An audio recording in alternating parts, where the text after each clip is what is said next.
First of all, welcome to the Berlin Design Systems Community Berlin March Meetup. I know that in these very trying times, it's not easy to commit to something like a remote community-run meetup. So we appreciate it actually for showing up today.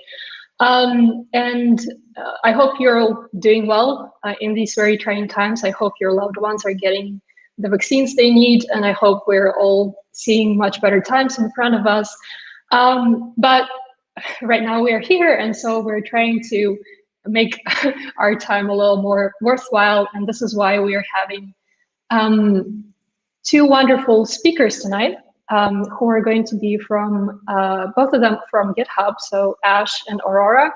And absolutely coincidentally, I'm also from GitHub, so we decided it would be a great GitHub-flavoured event, so we can actually ask and try to answer the questions about how the design systems team runs at GitHub. But first of all, let me introduce you the team of organizers. So we are, a team of volunteers who are running this meetup at our own spare time. We are Patricia, Sarah, Victoria, myself, Angie, and Olga, who just recently joined our effort. So let's give a round of applause to her. And we're here, of course, to answer your questions and to support you. And we're very much invested in contributing to open design and opening design to everyone. So before we're jumping into the actual speaking part, I want to run through the code of conduct. It's pretty simple. You just have to respect one another, keep it legal, be kind and be nice to each other, uphold the code of conduct and our values, and protect our privacy. Onto our values just quickly. This is something that we hold true as an organization and members and leaders in this community. So first of all, we think accessibility isn't a trend, but a foundation for everyone's work. We advocate for diversity and inclusivity. We are allies to marginalized and underrepresented groups. We think community goes first.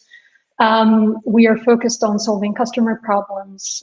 We prioritize teamwork, and we're bridging content, design, and code. We're all, from different domains tonight. But first of all, first and foremost, we're actually here to have fun.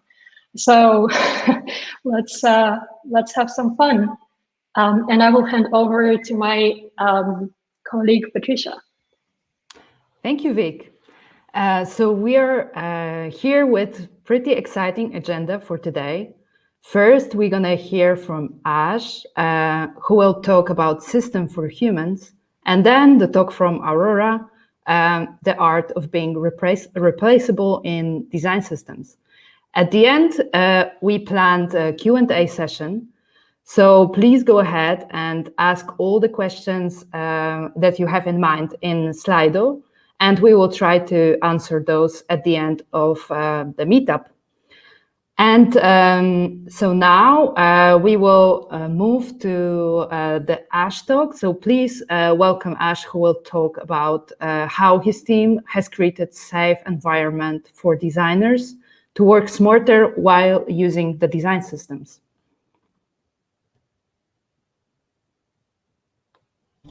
Awesome.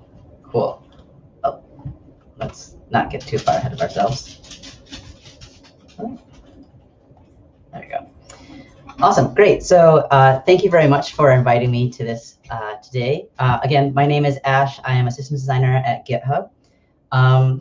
And a majority of my role is to maintain primer for Figma, which is what you would see here in the Figma community. This includes our web toolkit as well as our primer primitives, which is our style libraries, and then the Octacons, which are the open source icon set specifically created for GitHub. Also, the tippy tapping is my dog trying to get me to play with him. Sorry about that. So while I go ahead and maintain all of this, I wanted to think about what it really meant to be a maintainer. And so I did a little bit of Google searching, and I found out that maintain means to cause or enable a condition or state of affairs to continue.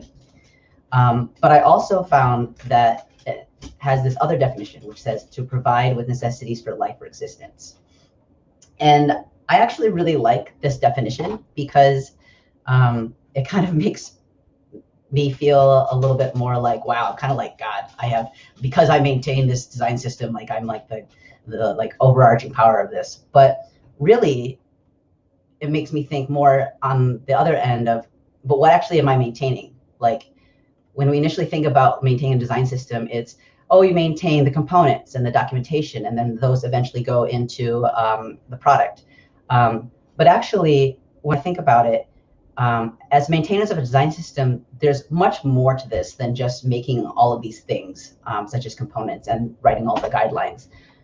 We need to actually go ahead and consider the humans that are going to be a part of our system. And that means the designers on your team, the product managers who need to communicate with the system.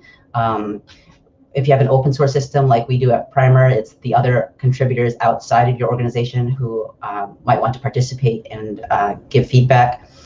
And so you start to realize that systems for humans are actually a lot less about the systems of things and all these different services, but they're actually more about a system of services.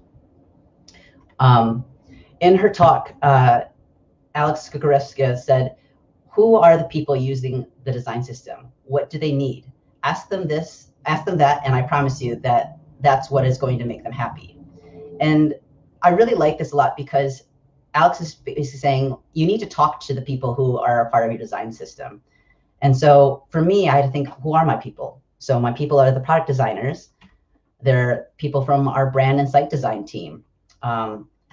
My people actually include everybody in my organization, because when you have a design system in place, it affects all parts of the organization that you're part of. And so when you have all these different places, how do we actually bring everyone together? The three main pillars that we work on at GitHub are creation, education, and communication. And with these three pillars, I found each one holds its own level of success in helping to make everybody feel more confident in the system. First, starting with creation, we want to be able to give our designers and our users superpowers. So I want my team to actually feel smarter and not frustrated when they're engaging with the system. That can be as simple as, how do I make the components work in a much more system or much more human relatable way within the system. This is as simple as naming your layers. When you make a component, you can go ahead and construct it very simply like you see here on the left, but you can start to give it a little bit more of shape to it by naming your layers. And then if you get really, really into it, you can be like me and actually start saying what each piece is actually for and what their actual role is. Sorry, give me 1 second here. This also extends now into Figma variants, where you can be really verbose and detailed in how you want to name different properties that you have. And then going past that, you want to be able to provide the tools for your team. So we've gotten through components, and now we want to go ahead and say, like, what could it be possibly some other tools? For us, we have different Figma plugins. So we recently released dark mode on GitHub, so now we had to consider that for our design team. So we created a change color mode plugin. We have a lot of people who can contribute to Octacons, and so we've created a plugin for our team called Octacons Push, which allows you to take any vector in Figma and push it into GitHub and create a pull request automatically. We also have the GitHub Boilerplate, which is actually my first plugin, and it's very near and dear to my heart. But it actually will go ahead and scaffold an entire file for you. So you go ahead and have the cover put into it, as well as some starter pages. In addition to these plugins, other tools are support libraries, being able to provide different templates or different sticker sheets. So at GitHub, we've created different browser templates, annotation components so that people can go ahead and put notes around their files, and then also accessibility annotations. So when designers are creating their mocks, they then can go ahead and on a level above, actually go ahead and mark up their designs for how we should best approach accessibility. In addition to that, we've started creating a template library. And in here, we not only place in the different templates, but we also go ahead and make sure that every single part of that template is labeled. So then that way, when somebody comes in to use the template that you've created for them and to get started, they don't have to dig around and try to find like frame 32 or line 5 to figure out what piece is what. They know just by looking at the layers list very simply what they're going to be navigating to. And then lastly, as a part of creation, you want to go ahead and try to anticipate the needs of your team. This is something that I try to do on a regular basis within our UI kits and our different asset libraries. And so I'll go ahead and add notes and references to what might be asked or might be needed by our design teams. This can include a README in the beginning, or it could also include just marking out different parts of the anatomy for a component, or leaving notes about something specific and how the component or template acts in line. When we want to think about education, we want to go ahead and push forward the notion that your team should feel confident to not only approach problems with systems thinking in mind, but that they also want to go ahead and feel that they know where they can find their resources. The first way to educate for success is to actually onboard for success. Spotify actually, when the Figma community first launched, they put out this Spotify Ways of Working in Figma, and was one of the coolest files to me because it actually detailed how they work and how they onboard their team into Figma. Likewise, I've gone ahead and taken that idea and started creating something similar for GitHub. And this will include an entire Figma document that people can go through as a presentation to onboard into the system within the realm of the design tool. On top of that, I host workshops within our GitHub org. I'll find a team that needs some help, and so we'll set up a workshop. So for instance, with the creative team, they wanted to just know how Figma even works when they were first transitioning over from Illustrator and Sketch. And so we set up a workshop, and in the workshop, I made notes and practice files. And after all of that, it's really great to see the little light bulbs go off for your team and really see how not only are you educating them on maybe how to use a tool in this instance, but also how to use the tool and then actually consume the system while they're inside of it. When you create resources for your team, that's also education. At GitHub, I've created a ton of guides that will educate our design teams on how to use different parts of Figma or specific plugins that we've created, or even plugins that are in the community, such as the Google Sheet Sync plugin, that may be a little bit cumbersome when you first start using it. In these guides, this is just an example of one I've done for our GitHub data plugin. I'll actually go ahead and show you how to use it, give you some examples, but we'll also link back to any resources, such as if there's a repo for the plugin or any documentation, or if you want to go ahead and link it to it in the community, adding those links so that everything is right there when designers get started. This is also an example of just some additional information that I've shared inside of this guide, which really breaks it down for how somebody can go ahead and get the exact variables that they need to use this data plugin. And then providing guidance in the source of truth. So again, like I said, because I maintain our Primer Web UI toolkit, people are going to be coming into there and trying to find the components that they need. And while they're in there, instead of just having just your components out as kind of like a kitchen sink, actually add the small details, add the references inside of your files. This helps to make for not only a better user experience for the designer, but also helps to encourage the design guidelines that you've already put in place to the designers. And they don't have to go flipping in between Figma and also their browser tab for the documentation guidelines. Inside of these files as well, you can also add operating instructions, because as we all know, Figma is a design tool. It's not actually how they would implement it in development. So sometimes you need to use some Figma magic in order to render the same type of effect. And so giving some of those operating instructions for how somebody can achieve that within the file also helps to aid in educating your designers. And then lastly, communication. And communication to me, I feel, is the biggest part of this entire process. You want to speak with the system and have the team feel safe not only to ask questions, provide feedback, but just to be part of the system. This includes contributing models. This includes just receiving feedback and being able to iterate on the system. And this also includes allowing people to know when they can speak up and know that it is possible for them to actually be a part of the system, and that we're not just kind of like the design police who are reviewing all of their documents.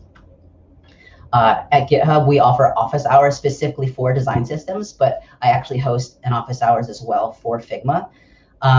These office hours are really great because in the design systems open office hours, it gives everybody in the organization a chance to go ahead and interact with the design system and ask questions from the development standpoint or from a design standpoint. But for Figma office hours, it really gives people a chance to be open and vulnerable with maybe a question that they have in trying to achieve the same effect within Figma. Or maybe if the component isn't working well in Figma, it allows them to be able to ask questions, and then you can workshop that together. I also try to facilitate feedback as much as I can within Slack and also within our Figma comments. And so what I'll try to do is just go ahead and ask open-ended questions and just say like, hey, I've noticed this has been detached a lot, or I've noticed that folks have been using this component in this sort of way. Tell me about that. And that type of communication and feedback loop allows you to then go ahead and know how to move forward with iterating on the system. We regularly use Figma comments as well to have designers say like, hey, you know, this component is great, but I think it could be better. Here's how. Or, hey, I noticed that this is maybe slightly different from what we have actually in the product. Which one is correct? And so it allows you to be constantly aware of the gaps that happen in the system when maybe engineering or design get a little bit too far away from each other. In addition to this, I actually just recently launched a survey for our team specifically about their experience with Figma. And the feedback was amazing. And it was super great to just get everybody's thoughts into one contained area. And so I highly suggest that if you're maintaining a component library in Figma, just go ahead, put out a survey, or just ask a few questions to your designers. I'm sure that you will not be displeased at all with the feedback that you get. So yeah, when we put all this together, creation, education, communication, we have created this entire system of services now on how your team can interact much better with the system. And it just creates a much more cohesive and organic flow throughout your organization for how people can achieve what you want with the system, but also feel open enough to be able to tell you how to improve the system. And at the end of the day, I just want to remind you a little quote from my coworker Yali, is that when you think someone's design team is perfect, it's actually not. So everything that I've shown you here today are things that we've done at GitHub and that are working, and actually maybe some aren't working as well, and so we're trying to iterate on them right now. All these things are just ideas that we've gone ahead and tried, and we're going to continue to try to keep on improving. But at the end of the day, you know your team best, and you know your team's needs. And so if none of this applies to your team, I hope it at least sparks some interest in how you can better your team. Or if you want to take some of these ideas, I think that's great as well. But I really appreciate getting the chance to share with everybody. So thank you very much. You can go ahead and reach me here with the contact information on Twitter at @me_AshieG, or on LinkedIn, or on GitHub itself. But I really appreciate being able to share with all of you. Thank you very much.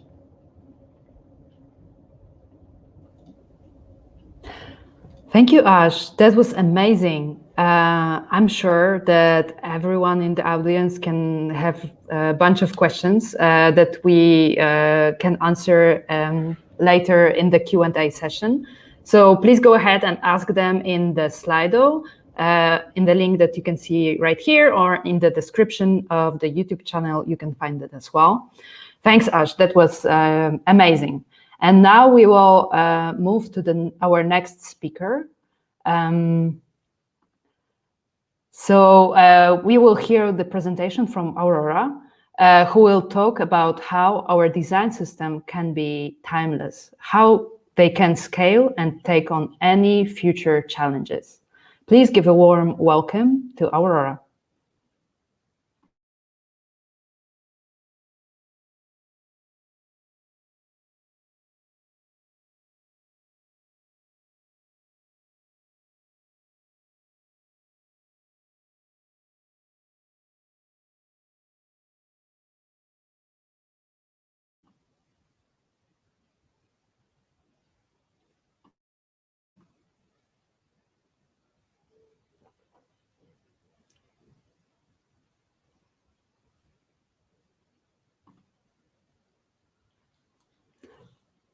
Aurora, I think we have some issues with the sound. Is it? Yeah. Is it okay now? We can hear you now. Perfect. I'm Thank you so sorry. much. Can you see the screen as well? Not yet. Okay, that's a problem. I'm so No sorry. worries. All good. All good. No worries.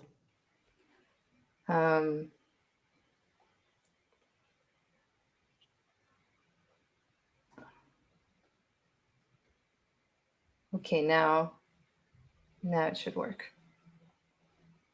Yeah, perfect. Great. Thank you. Well, thank you for having me. I need to collect myself after that issue. Yeah. Hi, thank you for having me. I'm so happy that I get to share this day with Ash and with Vic and with everybody else. My name is Aurora, and I'm also a systems designer at GitHub. I don't maintain the Figma library as much. My focus is mostly on visual patterns and design patterns. So that's going to be a lot of what we're going to talk about today. But first, I want to share a few things about me. I really like cute things. I like to draw them, and I like to watch cartoons. And I also like pets. I don't have one, but these are the pets from my friends, and I pretend that they're mine. And then also, one important factor to know about me is that I overthink a lot. And I guess that's why I do what I do for a living, which is think about patterns. And it's also why I wrote this talk. I was trying to look for a meaningful story to open up with. I was not able to find it. So I figured I would open that way. I did come up with a story at some point, but I will tell that story at the end.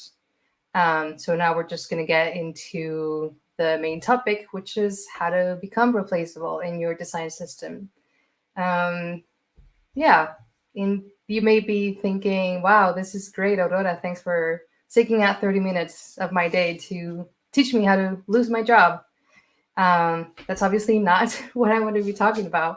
I want to talk about the idea that we as systems designers, what we want is to create systems that outlive us, design that is going to last forever and is not going to move on with us the day that we do move on.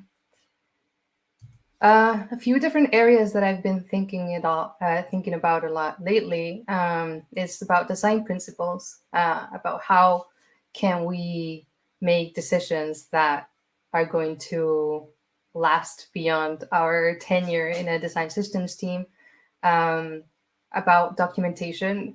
I will talk a little bit about it. I am not the best person at documentation, so I think about it a lot. And then collaboration, which is important for many things, but also for business continuity. And that's the focus that I want to give it today. Design principles. We love it. We love when we have them because we can make decisions based on those and we don't have to overthink as much. But what is a design principle? A principle is a fundamental truth that we use to build systems on top of. And sometimes those fundamental truths, we have to make them up. We have to fake it until we make them. Or sometimes it's just about the inherent nature of our system or the product that we're building for. And so when it comes to becoming replaceable, when it comes to building timeless design, we need to keep that as part of our principles as well. And so I go ahead and make my first principle: good design systems make me replaceable. It's not a very inspirational. It's not a very inspirational principle, but how can we make design so that it outlives us? And so one of the things that I think about the most is that it's about simple design patterns. I work on designing patterns, and I always wonder, how can I create patterns that people are going to continue using for years to come? And I try to think of design patterns and like pixels and properties as currency. And so the more complex and more difficult we make them, the harder it is to communicate them, and the harder it is for people to grasp and how to and kind of take over and keep building on top of it. And so I'm going to show an example of what I mean by simple. This is a square, and it may sound too simple. It's a square with just one shape, it's one color, has a 2-pixel border width, and it has a 4-pixel border radius. And not all of us get to create designs that are based on just 3 properties in one shape, but it is good to think about how we can simplify interaction design to the minimum. And so that this is basically what drives hundreds of design decisions, for example, at Instagram. I do not know anyone at Instagram. This is what I figured happened. You have a square that keeps appearing in across the entire interface through repetition and through position. You learn how to use the product without having to think about it. And I don't know if this is exactly a principle that the Instagram Design Systems team established, but I feel like if I wanted to onboard onto that team, it would be a lot easier for me to understand the guidelines because I'm able to see them. I'm able to ignore them if I'm using the product, but as a designer, I can see them. And yes, not all of us work at Instagram. We don't get to make things this simple, but it's a good exercise to try to strip down a product to the minimum unit possible. What is the minimal amount of styles that we can use in order to build something that works? And I also wanted to talk about this man. I looked for the pronunciation of his name in German, and I couldn't find it, but I'm just going to go ahead and say it's Dieter Rams, I think. If you design digital products, you probably scan his work. He was the designer for Brown for more than 3 decades. And not only his legacy is about the products that he designs, but also about the design philosophy that he promotes. And in that philosophy, he has a list of 10 design principles that make for a good design. And he talks about good design is long-lasting and good design is honest. And when thinking about how to kind of transfer principles onto somebody else and to explain them, I was thinking about his principle of good design is aesthetic, because it makes me think about subjective aspects.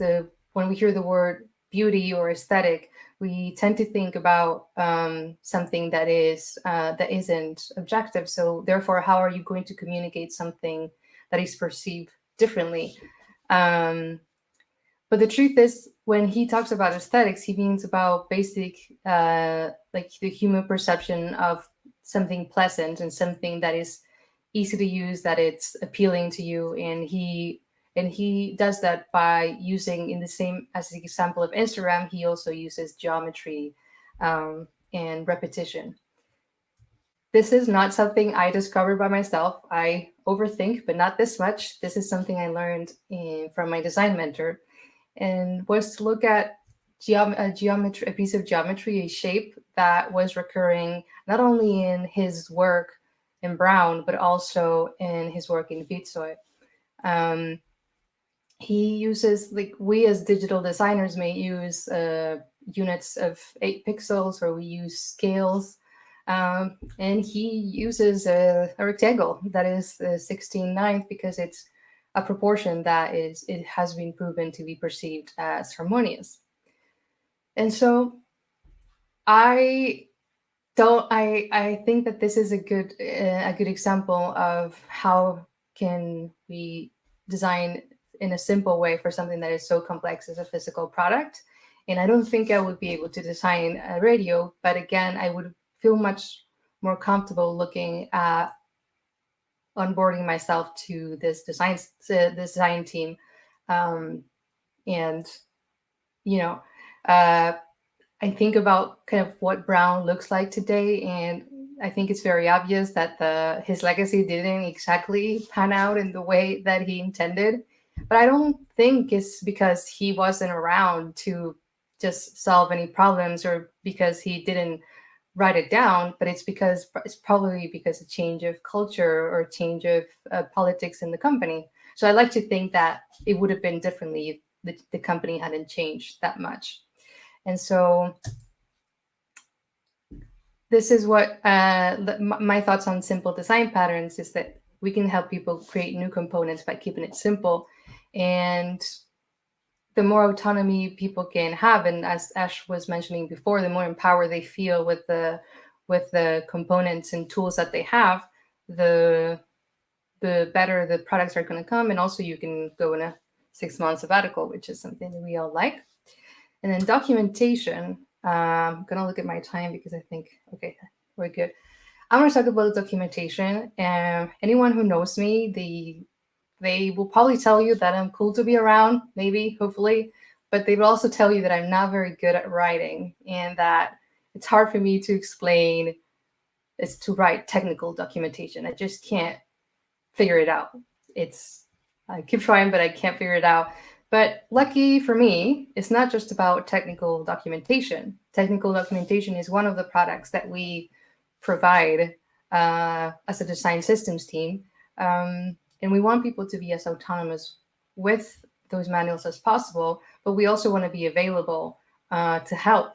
In the same example as an IKEA manual is, if you can't figure it out, just call IKEA. But who teaches the IKEA people behind the phone how to help the customers who are having problems? That's also where documentation needs to kind of appear and needs to be focused. It's about documenting also the process and the thinking behind decisions. This is the part that I'm heavily investing in right now. There are so many ways that we can document and create a paper trail. If you're not very good at writing like me, maybe you can do video. I recently started a YouTube channel, and so in order to practice and be comfortable in front of a camera, I was just filming myself while I work. And sometimes if I get in the zone, I'll start thinking out loud and be like, wow, I really like this decision that I made here. It doesn't happen very often, but at least I know that I have these videos to go back to if I ever need to. Another example of a video format is Loom. It's a good way to dump your brain and share with your colleagues what you're thinking and get feedback. If you don't like the camera, you can always do audio, or you can just do the good old pen and paper. I've been doing a lot of pen and paper notes. This is a very poor image that shows and proves what I'm saying is true. And this is how I put my brain on to somewhere outside of myself so that I can share with other people. This, for example, this screenshot on the left, this is an actual picture I sent to a colleague to explain what I was thinking. So it's whatever works for you as long as you're documenting it. And don't stop there. It is very likely that you won't have time to execute the entire vision that you have. It's probably that you're probably overpromising yourself when it comes to creating an amazing component that is going to cover so many different use cases. But at the pace that we ship and kind of the constraints that we work with on a day-to-day basis, we need to be able to ship something that is going to work now, that is maybe a middle ground solution, and then think about the future. Maybe even if you're not around for the future, you can still influence what the future of the product is and what the vision of the design system is. And then when you work in a team with so many different people and so many different backgrounds, the most common one being developers working with designers, we use words differently. And what, for example, the word theme means to me, it's completely different than what it means for a React engineer. So it may sound like over communication, but it's always a good idea to have a glossary or a list of words that we use and kind of what they mean and what do we mean when we say them. That's a good way of creating a sense of objectivity in something that is so can be as subjective as language, especially when we all share one common language as English is. And then here's my inspirational quote: "Don't just write manuals, especially if you can't do it, but do write the history of the system. Let people know, let people get a sense of what it's been like for the past months and years building to what the system and the components look like today." And last but not least, collaboration. This is something that I'm having a lot of fun lately with. This is one of my goals of the year, is to collaborate more and to design more openly. And this is another way to make sure that you are not the single point of failure and not the single point of success either. It's collaborating with other teammates is basically making a super brain with a few smaller brains. One of the things that I've learned at GitHub that I really enjoy is pairing up with other designers. GitHub has been my first remote position, and just having the ability to work on the same file and just being in a Zoom call and being able to just elaborate on your decision and explain what you're doing and ask for help and kind of see how the other person thinks. It's how you free your design of your own input, of your own kind of subjectivity. And of course, you have got to let it go. That's also something I struggle with. But at the end of the day, it's about creating documentation and creating systems that belong to everybody, that everybody knows how to use and how to continue. One thing that I've really enjoyed doing at GitHub is the ping pong, in which on a given design problem, maybe more than one designer is working on the same problem to see how each person solves them. And then you put things in common to identify patterns and to figure out where are the gaps in the context that we provide for specific problems. And so that's something that I really enjoy, and I will always recommend it. Go on vacation. And this is where my story comes in. This is Adam. This is the person that I'm married to. He is my favorite person in the world.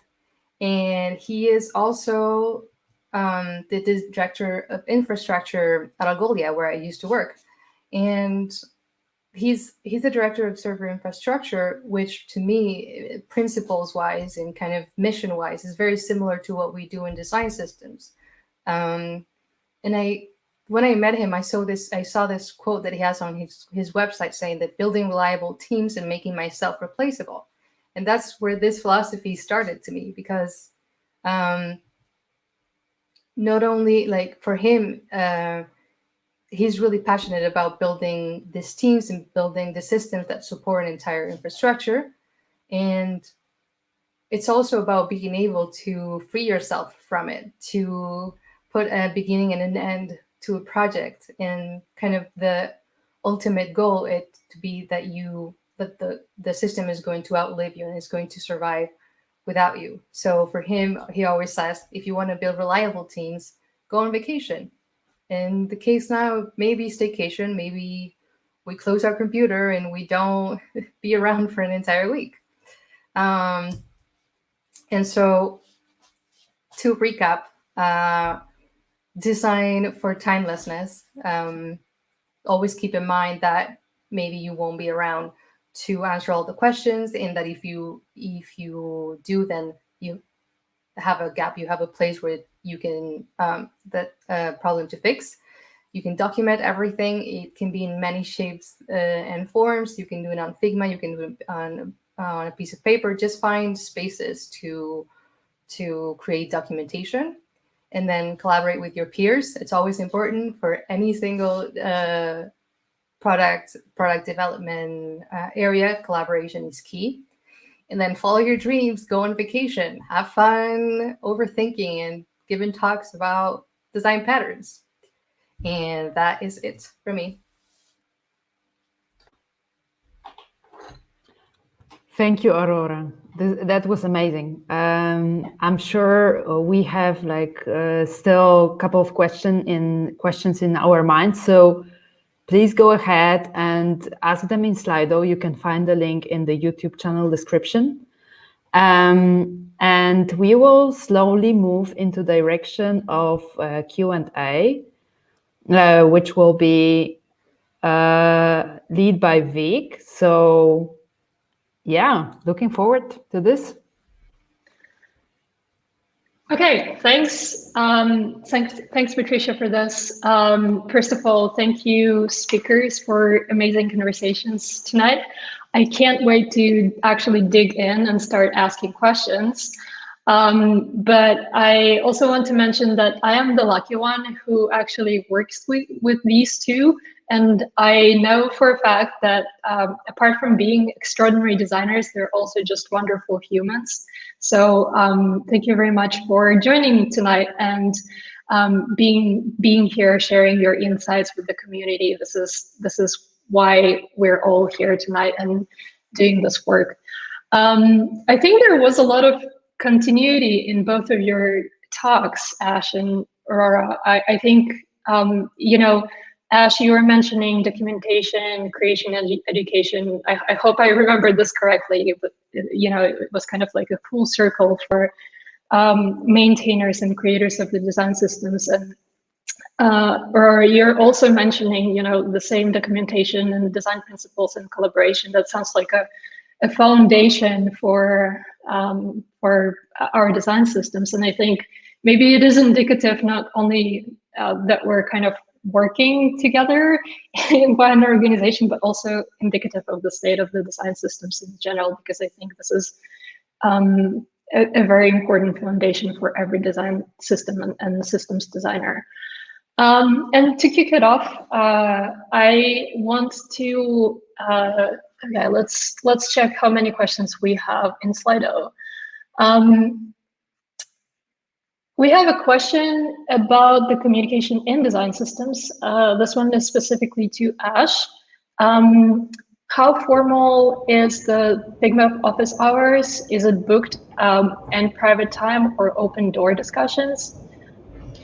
Yeah, so the Figma office hours are pretty informal. It's just a calendar invite, and I've invited all of the folks in the design team. But what I'll do is I'll go ahead and post in our product design, design systems, and design channels within Slack that, oh, hey, Figma office hours is happening right now. Feel free to join me, and I'll share the link to the Zoom call. But for actual booked and private time, I do have a lot of people who request like, hey, can we one-on-one, or my team is looking for this, and that's where the workshops come in. And those tend to be a little bit more formalized, like with an agenda at least. For workshops, what I'll do is I'll ask the team that is requesting a workshop, hey, can you go ahead, write down in a Google Doc somewhere, just like a list of all the questions or goals or objectives that you'd like to hit.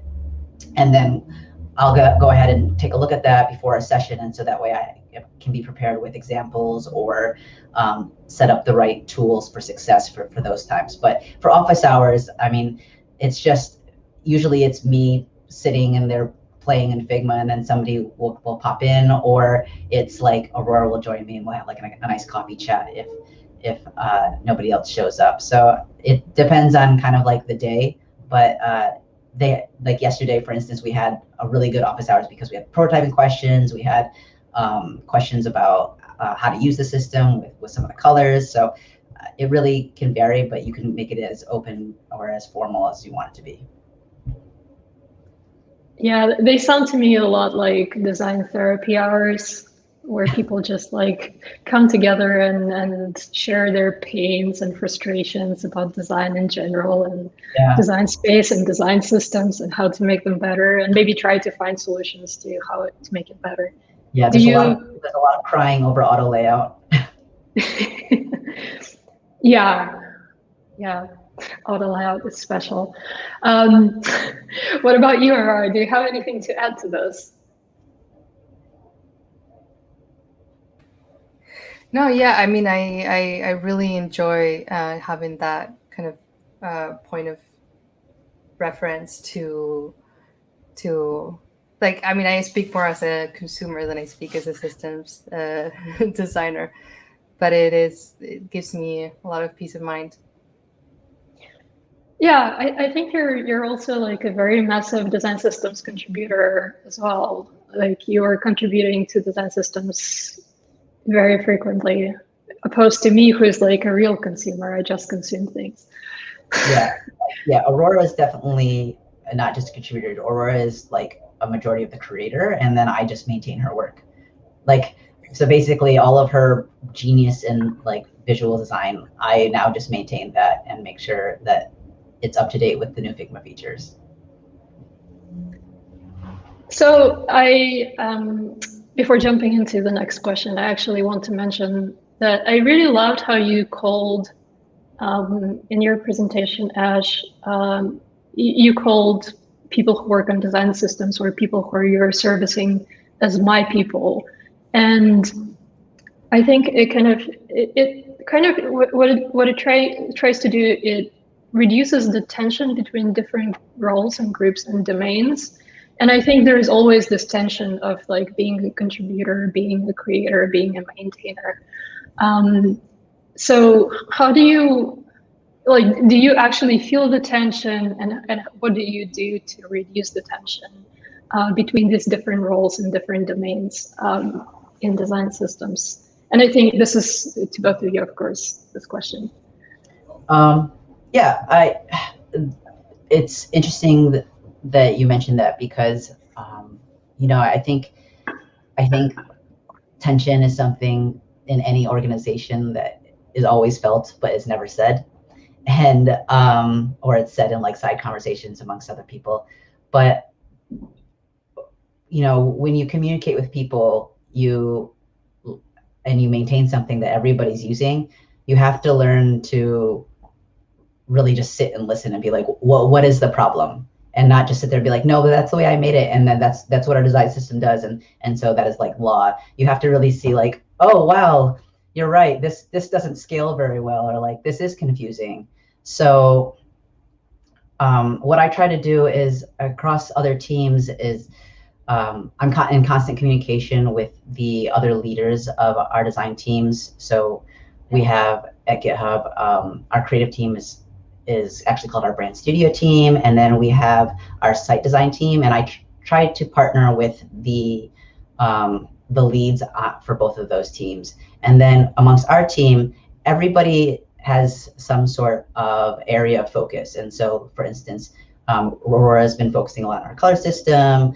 Another coworker of mine, Vinicius, works mostly on patterns, et cetera, et cetera. And so I try to speak with each person and then also bring people together so that we can actually have larger conversations. And yeah, sometimes those conversations are really tough, but as people who are not only maintaining a design system, but also, like in Aurora's case, creating the new parts of the design system, we have to find ways to meet in the middle. And so being able to just open up those communication channels and say like, hey, like, I'm not an expert in this area, you're the expert, so I need you to guide me, or like, hey, I noticed like this is going on, like I'd like to contribute here. Just being able to speak up about that, I feel like is the best way to break that tension, because then it alleviates any notion of like, oh, I'm gonna take this over, or like, oh, only you have ownership of this, and so like I'm not gonna touch it at all. It makes it more like, well, I have these questions, or like, hey, I've noticed that we have these gaps, like how can we work better together?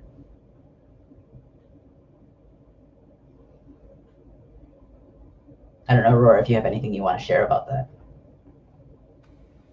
Yeah, no, I think, as I was mentioning in my talks, like sometimes it's hard to kind of let go of your area of ownership. So it's also about opening up those conversations from the point of view of a contributor or a kind of maintainer as well, to normalize those conversations.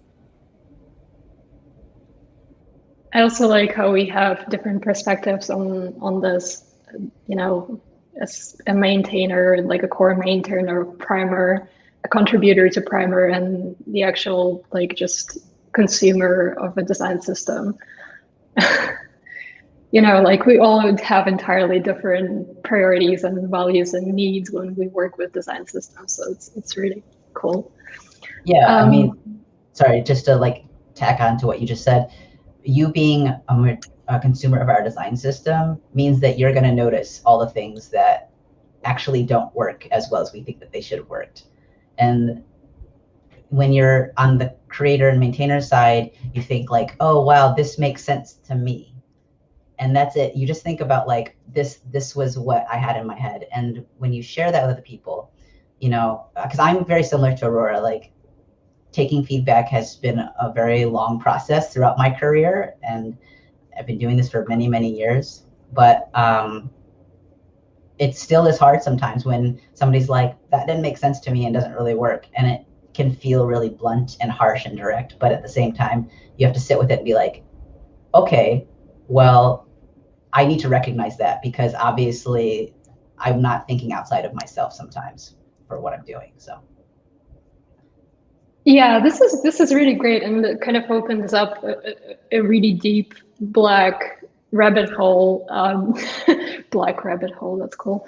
That I know like that we as designers have to work with and through our egos so much. Like we do have egos. We love work that we're doing and we're falling in love with this work. And so like one of the challenges that I experienced, for example, as a systems or as a designer in general, like how do I step over my own subjective opinions and find what's practical and what makes sense beyond what I think is aesthetical or pretty or works well or serves my needs. But yeah, I think we can just go down this rabbit hole for such a long time. So let's maybe jump over to the questions that our folks had. And the next one is, if you're adding the documentation to Figma library and you have Primer documentation online as well, does it mean that you have to maintain two sources of truth? How does that work for you? Isn't it a source of misalignment? So the documentation that I add into Figma is not the same as, let's say like design guidelines or what you would see for like our Primer CSS documentation. The documentation that I'm adding there is more so like, this is what this piece is and what it should do, but this is how it works in Figma. So there isn't really necessarily like a two sources of truth, but there is misalignment across documentation and like between development and design that can happen.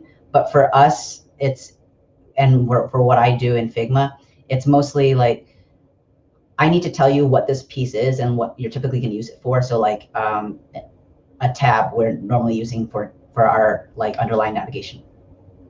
And so I need to tell you like, this is what this is used for, but these are the examples for where you're going to use it. So like in GitHub, for instance, anytime you go to a repository page, that tab navigation, I've made that and made an example for you just so that you can go ahead and know like, oh, that's where I recognize how it's used, and that's the best use case for the guidelines. So it's not to say like, this is how you would implement it here, and then in CSS, then React, and then now in Vue components. But it's to say more like thing, description, how to apply in Figma.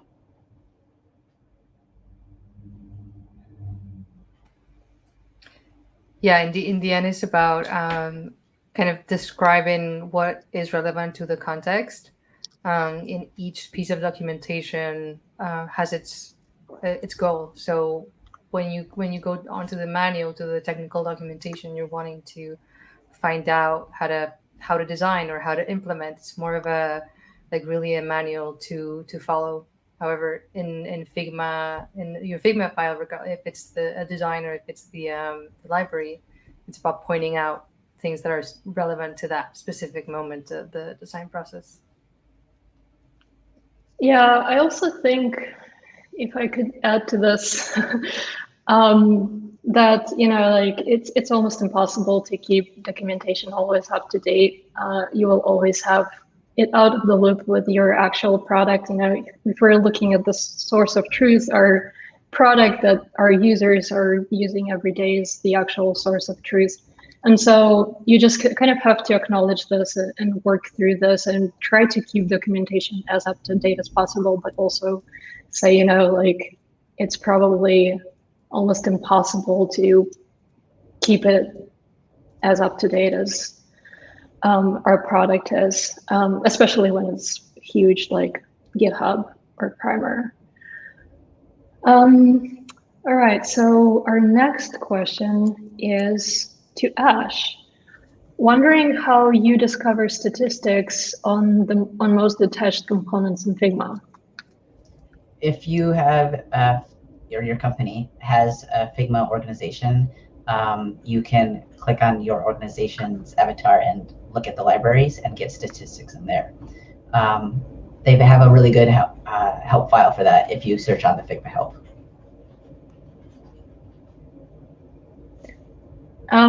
Okay, so the next one is to Aurora. When collaborating on emerging patterns, how do you do that in a way that involves community? That's such a good question. I think that's something that we're all trying to figure out more and more, especially with the rise of Figma and designing in the open. And I think for us, GitHub is even more important as we kind of have the same philosophy when it comes to development. So in the end, it's the same way I was mentioning that you can document things in any way you want, to video or snippet or notes. It's as easy as just tweeting something specific about a problem that you're working through and kind of trying to hear what other people think, or if it's inside the company internally, like Ash said earlier with the survey. There are so many ways, like more increasingly, at how to involve people in the design process. So I think there's a lot to explore there. I think there's also a very interesting aspect of like designing in the open and open source and design, where, you know, like the notion of open source is actually that no problem should be solved twice. Like you can leverage community in so many ways to help you solve problems, to fix bugs. And it's the same with design. Like the more eyes we have looking at this thing, the more we can leverage the power of different perspectives and different angles. So I think that's incredibly important to be actually to start designing more in the open. Yeah, I just want to add too that I think that we're in a time now that's extremely collaborative, and coming from when I started my career where you didn't really show a lot of like your work, you just showed the end result and it was like really beautiful or amazing. And then if somebody asked questions, and I'll never forget this, when I was in school, I asked a question to a classmate and asked him how he did something, and he told me that a magician never reveals his secrets. And I'll never forget that because it semi-traumatized me for the first half of my design career. And now everybody's like, everything's open source and we're all sharing. Like, take advantage of that right now, especially if you're a new designer. Like, leverage the community, ask as many questions as possible, because everybody really wants to help now. And I think that's really beautiful. I think especially right now, I'm just kind of seeing the kind of emerging relationships in the community that we started fostering. And I think this is partly because we're in the situation of the pandemic where we're just kind of starving for each other's support. And I think it's just happening really organically, and I'm super excited for the times that we are right now in the design. This is a question from Proza. I hope I'm not butchering this name. It's more kind of like a a statement with a question at the end. So a component library is in the design system. In order to qualify as a design system, it also needs to have a bunch of documentation nobody reads. Maybe short documentation and not overcomplicating the system is best. Would you agree? Do you want to go first? Do you want me to go first, Aurora? I can go. I don't see documentation as overcomplicating. I think documentation is simplifying something that is already complex, and it's not always there for everyone to follow to a T and completely depend on when they are working and using a system. I think it's important to have as much documented as possible when it's necessary, and then the truth is, in reality, is that some of us work with systems that are based on a very complex product or a very complex set of systems. So, kind of speaking that into existence in a piece of paper, in a website, or whatever it is, it's in a way trying to simplify it for everybody else to consume. I do not agree with this person. Actually, I've seen this on Twitter, and I thought it was a pretty flippant remark. And I think it was meant actually to be funny. Because, I mean, as you heard in my talk, a design system is so much more than just like a component library and documentation. And the thing about having shorter documentation and not overcomplicating the system is that the initial goal when we create a system is like, we don't want it to be complicated. We want it to be like super simple and easy to use. But as time goes on and as your product has more features and things like that, things need to scale. And when you scale, you'll notice that things will get more confusing. And you have to like rework how that can work back into the system. And that's what I love about design systems, and kind of like what Aurora mentioned her thing about overthinking. I love being able to constantly rethink about those same patterns and processes because they now fit differently. Shorter documentation is going to, in my opinion, will lead to more questions. I don't think you need to run a thesis statement for every single like guideline or component, but at the same time, I think you should be verbose enough to give somebody a clear direction on like what to do or how something works. I also think that a lot of times people misuse the notion that a component library or a UI toolkit is a design system. You're just getting the pieces. You don't actually know how the system is working.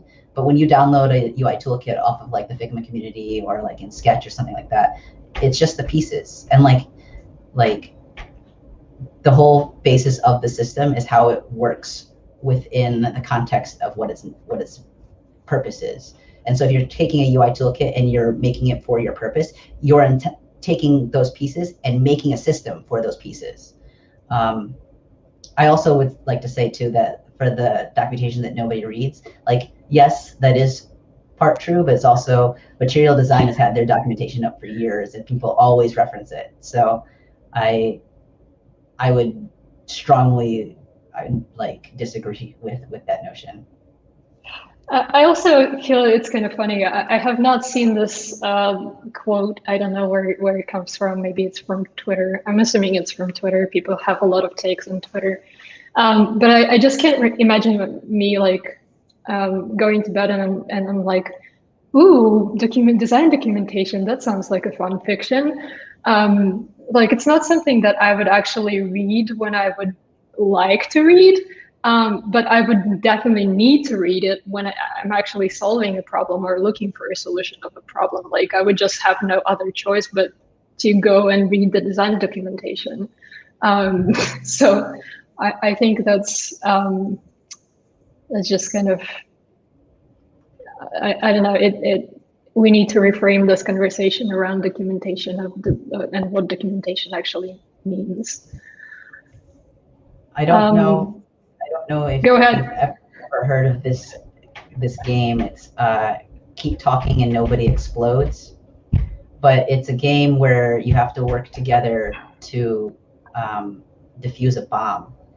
And in order to do that, you have to like refer to the manual that they give you on like how to do that. And I think that's a really great example, oddly enough, for how a system and its documentation go hand in hand with one another.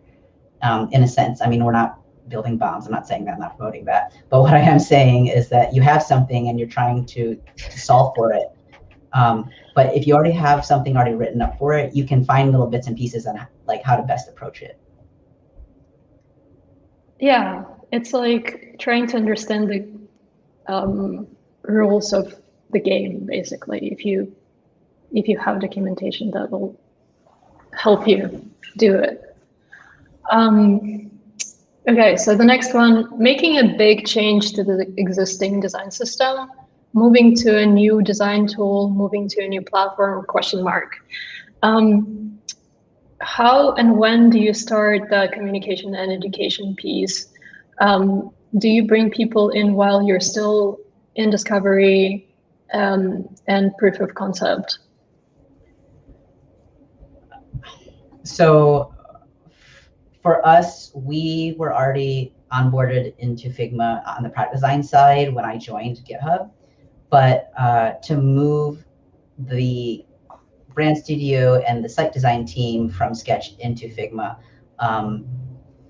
that took a little bit more of an effort. And so we started that communication piece pretty early on for them, and then kind of iteratively slowly move them over, or sorry, incrementally slowly move them over. The education piece, though, happened after everybody started shifting their work over. And if I could do it again, I'd probably do that a little bit more in advance. And that's because you want to set expectations before people have to start working and are getting frustrated. So you want people to have that baseline at least.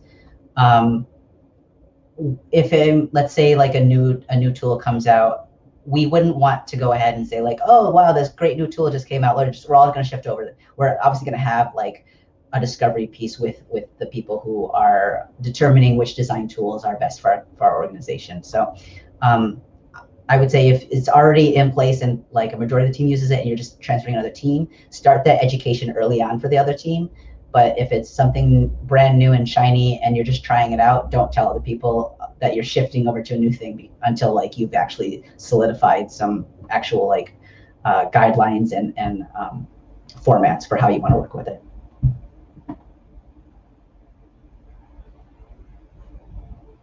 Or do you have anything to add? Yeah, just a short remark, because I see it more from the point of view of like a subsystem, like a color system, or like something that significantly changes, but it isn't a physical tool. I would probably want to understand how is this work going to overlap with other people's work. Like for example, in the color system, you want to know if people are creating new paradigms, if they are trying to use color in a different way that doesn't exist yet, so that you can include those insights into the process. It's kind of doing a bit more research on the context beforehand. You mentioned color system quite a few times, and I think the work that you have been doing here for primary is really amazing. How do you actually write documentation for something like a color system? I think it's like the thinking and the logic behind this is just so incredibly complex. When I look at it, like I know how much effort you put in it, and like every single detail and every single decision has some sort of intentionality behind it. Like, how do you explain this? You don't. You just cry under a table. No, it's. I find it really complicated. I think most of the inspiration for this talk comes from that process. I think that. I guess I've come to the realization that there is two different lanes in a project like that, and one is like, how do you document the state of things when you first start the project, when you first start documenting how color is used. And in a product, and then you also document where you want to go, because sometimes those things are two different things. And then you involve people, because otherwise it's just in your head. Yeah, for Aurora's project, she is the lead for the color work, and not being a part of that project, I obviously don't know everything, so I'm going to refer to Aurora for that. And when she needs help, I'm going to try to do my best to help her and like collaborate together to write those answers down. Documentation is really only one person's strength on our team, and they're an amazing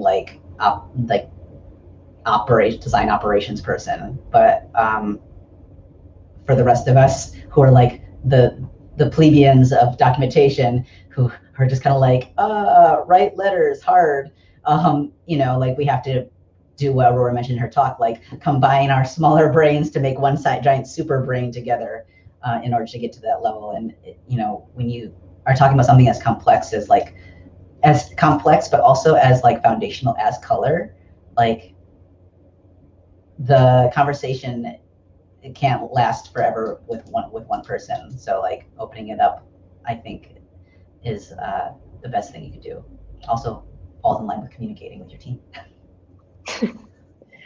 Yeah, I think color is actually undervalued in design systems, and I think color is potentially like one of the bigger foundational core things in design systems, also because it's a foundation for accessibility. It's a foundation for your light mode, dark mode. It's a foundation for a variety of products that you might be producing, each with different needs. Like when I worked at Microsoft, like we had just an ecosystem of products that we had to support with color systems. Like, I think the question that I'm trying to ask is like, how do you test the system in the wild? How do you make sure that it actually works in these very complex scenarios where, everything has to be accessible, everything has to be readable, or everything has to work in all of these different modes? You have to prototype a lot and kind of think about all the possible scenarios and combinations of each piece of color. And I guess also like think in terms of what are the like color contexts that we have today, but what can we have tomorrow? Like, do you want to have color modes that are for color blindness, for a lot of different like ways of seeing color? It's about, I think it's exactly as designing a feature, right? You have to think about the users. You have to think about the problems that you want to focus on, because when you start digging, there are so many projects that you could actually focus for an entire month on if you wanted to. So you have to compartmentalize and like really split the project into smaller parts, and always have a vision in mind. Yeah, I now, like from the top of my head, I also remember that you have to comply with like usability heuristics. Like each thing has a state that is also understandable to people. Like this is like on top of all of the other things that color system has to account for and comply with. So I think it's like probably one of the hardest pieces of design systems, and also maintaining a design system. So I think the last question that we have on Slido is again by Proza to Ash. What if your solution works for some people but doesn't work for others? That happens a lot, and you have to find ways to compromise and meet in the middle. So before we had variants, which are very wonderful and have saved my life a lot lately. The way that we did icons and like drop downs for buttons, for instance, is that we put them in there, and I would say that this is the icon, there's the text, and then there's the button, and then just give instructions to turn layers on and off. And while that worked for most people, some people were like, whenever I go in there, it's hard for me to read the layers quickly, and to turn them on and off. And so taking that feedback, we had to think well, do we create the different buttons that have all the different pieces, and have just a ton of different components that are all kind of the same thing? Do we just kind of say too bad, that's how we're going to do it?